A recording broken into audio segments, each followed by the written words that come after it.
Salutations mes chers disciples, ici Maître Nick. On se retrouve aujourd'hui sur un épisode de Vlog Tranquille et aujourd'hui on parle de Blackjack.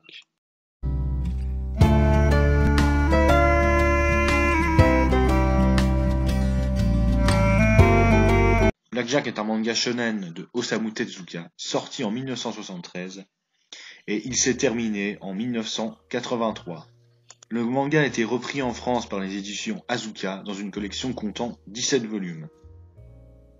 Blackjack est un médecin marrant, un type qui ne possède pas de licence mais qui fait payer ses interventions à prix d'or, aux grandes dames de certains clients, car il est certainement le plus brillant chirurgien de sa génération. Chaque tome raconte une quinzaine d'histoires différentes, au sein desquelles Blackjack affronte des situations toujours assez délicates et dont la chute ne manque jamais de marquer le lecteur.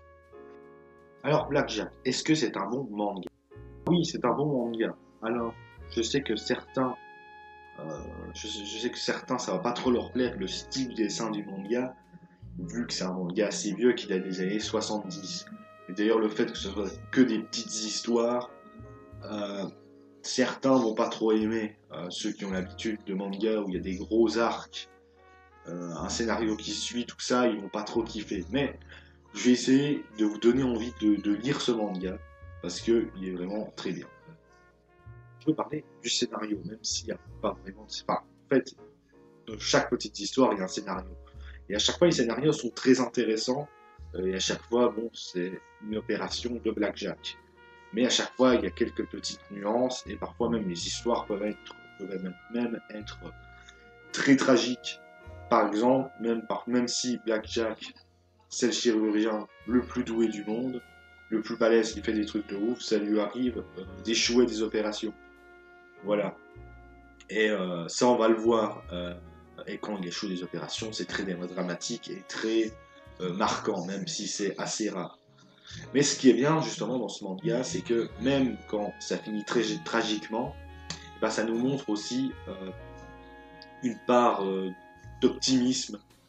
Ça nous montre aussi le positif, que même quand il y a du bien, même quand il y a du mal, et bah, c'est pas tout noir non plus, il y a une part de bien. Et quand les histoires se finissent bien, et bah c'est pas tout blanc non plus, il y a une part de pessimisme aussi quand les histoires finissent mal. Voilà, c'est jamais happy end ou totalement, ou même une histoire qui finit totalement mal. Et ça, j'aime bien cette nuance.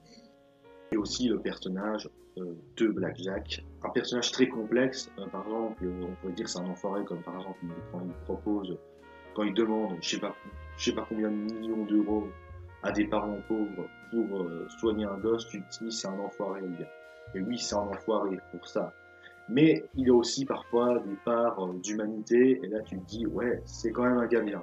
Mais qui a une part de ténèbres en lui, il a un passé tragique, c'est un personnage très complexe, ça peut être même voir un des personnages les plus complexes que le manga ait connu. Hein.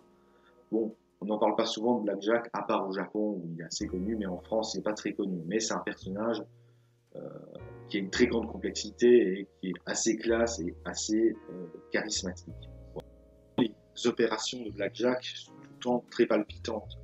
Et surtout grâce au dessin, tu vois que Osamu Tezuka a fait des études de médecine et qu'il le montre dans ses opérations. Alors parfois, les maladies qu'il y a dans le manga, c'est pas du réalisme, hein, c'est pas des vraies maladies, même s'ils s'inspirent parfois de vraies maladies. Mais il y a des maladies, c'est très fantaisiste, c'est très fantastique aussi. Mais ça nous montre de ça avec des explications, on dirait assez scientifiques, limite assez crédibles, et du coup tu y crois en fait. Et les maladies deviennent crédibles, voilà.